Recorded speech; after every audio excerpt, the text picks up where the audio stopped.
तर मित्रांनो काय झालं माहिती आहे का, जर कोकणामध्ये येणार असाल ना तर कोकणामध्ये खर्च येऊ नका. काय होणार सांग का, इकडे एक प्रॉब्लेम होईल मोठा. म्हणजे इकडे जी लोक येते का नाही, इकडे लोक अशी येते का नाही, ती खूप जास्त यार जीव लावतात यार. खरंच एवढा जीव लावते ना, मला समजा ह्यांचं उपकार मी कुठं फेडावं तरी फेडावं कुठं. हर हर महादेव मंडळी, मी इसला काशी ठिकाण आहे, मला ते जेवाय काय नव्हतं. एक दादा आला आपल्यापाशी, एक ताई आल्या, म्हणले आम्ही तुम्हाला संध्याकाळचा डबा आमच्या घरून देतो. त्यांना माहिती मला शेवग्या शेंगावं, ठीक आहे. आणि कोकणामधली माणसं ही देव माणसं आहे ती यार, ही देव माणसं आहे ती. जेवायला तरी बघा यार, यांना काय काय दिलं हे बघा, हे बघा जेव्हा दे बघा बघा, शेवग्याची शेंग एकदम ग्रेव्हीमध्ये दिली, मोकळी भाजी आणि भाई चपात्या, लोणचं, पापड.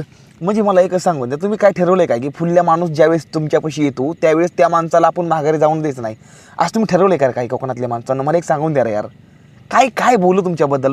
मी भरपूर माणसं बघितली, खरं सांगतोय, भरपूर माणसं बघितली, पण कोकणातल्यासारखी माणसं मी अजून नाहीत बघितली, कुठंच नाही ते बघितली. तुम्हाला सर्वांचं प्रेम असंच राहून द्या.